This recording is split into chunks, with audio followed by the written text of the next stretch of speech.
live on that kind of introduction for another 5 years without food and water. Thank you, President, and thank you all of you for coming here this evening. Because you know what, had you not come here, this room would have been empty. So, I'm sorry, that's a joke.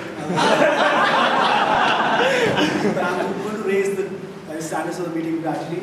So how many of you heard about this gentleman called Bill Gates? All of you are. So Bill Gates, what do you generally know about him? The founder of Microsoft. Founder of Microsoft? School dropout. College dropout. Harvard dropout, yes? Yes. Okay, how many of you think that he's a genius? Okay, if you think he's a genius, let's dig a little deeper.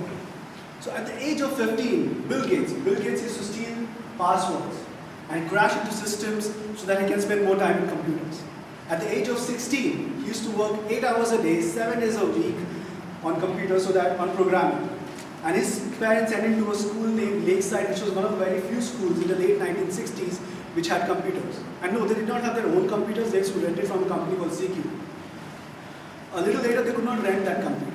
So Bill Gates did not have access to computer. But this company CQ, they wanted somebody to work on their programming, but they said, we cannot really pay you, but you can work on our computers for free on the weekends. Bill Gates happily agreed.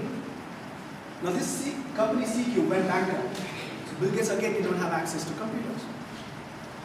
But you know what? Bill Gates found out that the University of Washington, they have their advanced computers available for free use for 3 hours every day.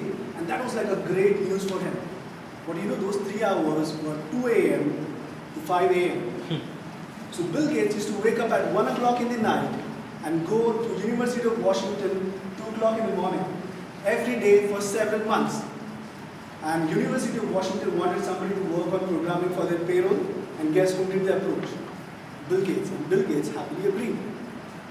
So by the time Bill Gates dropped out of Harvard and started his own company called Microsoft, he was actually working non-stop for 7 consecutive years on programming. Whereas people of his time did not even know what a computer was. So do you really think he was a genius? Well, you cannot deny that. But you also cannot deny that he learned and practiced. He learned and practiced, learned and practiced. And just like that, just like Bill Gates, who was a genius, the founder of Microsoft, we have a genius, Ralph C. Smedley. Ralph C. Smedley was the founder of Toastmasters International, who lives up the theme, which is great of education is not merely knowledge but also action. And he started an action in the year of 1924 in Santa Ana, California. That action today has presence over 126 countries, over 3 lakh members, over 14,000 clubs. And if you think that people just come here to improve their public speaking skills, then think again. Because there are roles available in the club which you may not get otherwise. And the members sitting here in the room are fully aware about it. But we do have guests in the room. So for the benefit of the guests, I'll tell you how does a typical Toastmasters meeting look like. So we have 3 parts: prepared speeches, table topics, and evaluation. Today, in addition, we will also have movement of truth. In prepared speeches section, a Toastmaster will come and deliver a speech from the guidelines given in the Toastmasters manual. In table topics, the table topics master will announce a topic, and a Toastmaster or a speaker can come and speak on the topic for roughly about 2 minutes. And evaluations are generally of 2 types. So the specific evaluation is about the speeches which are going to be given, and general evaluation is about the entire proceedings of the meeting. Talking about general evaluation, today the general evaluator for the day is a gentleman, who was instrumental not only in designing but also maintaining the website of the club.